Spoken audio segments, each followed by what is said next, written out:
Treatment দেওয়ার পরে রুগী আমাকে বলল খুব আপত্তি স্বরে যে ডাক্তার সাহেব অল্প কিছু টাকা আছে, এই টাকা দিয়ে কি বাচ্চার খাবার কিনবো নাকি ওষুধ কিনবো। তো এই কথাটা আমার খুব স্ট্রাইক করে।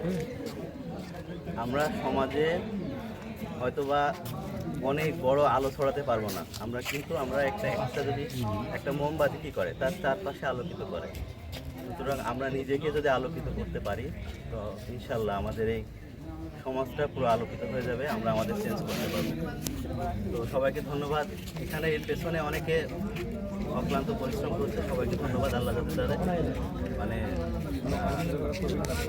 আরও সামনে ভালো কিছু করা দরকার। আল হেকমা সোসাইটি একটা মানবতার সেবার একটা প্রতিষ্ঠান, আপনাদের অনেকেরই জানা নেই।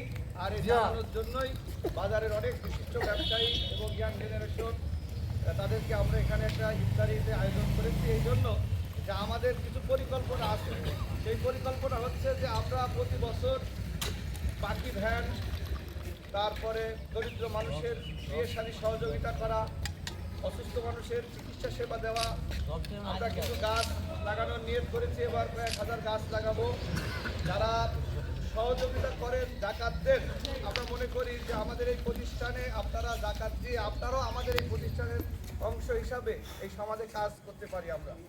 এজন্য আপনাদের অনেক ব্যবসাদারকে ডাকা হয়েছে জানানোর জন্য যে এই প্রতিষ্ঠানটা আজকে প্রায় 3 বছর ধরে চলছে। আপনারা জানেন যে আমাদের বাজারের দরিদ্র কিছু মানুষ ছিল। গত বছর আমরা পাখি ভ্যান দিয়েছি, আপনাদের ছবিতে দেখেছেন। এবং বিভিন্ন চিকিৎসা সেবা আমাদের ডাক্তার শোভন সবচেয়ে বেশি ভূমিকা রাখেন।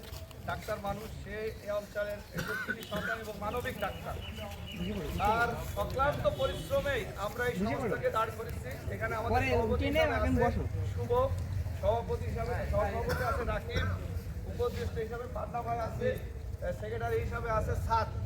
আর আমরা কিছু উপদেষ্টা মণ্ডলী আছি থেকে এই সংস্থাটা চালাচ্ছে। আপনারা সবাই এই সংস্থার জন্য দোয়া করবেন। এই সংস্থা যেন আরো মানুষের কল্যাণে কাজ করতে পারে। এই বক্তব্য দিয়ে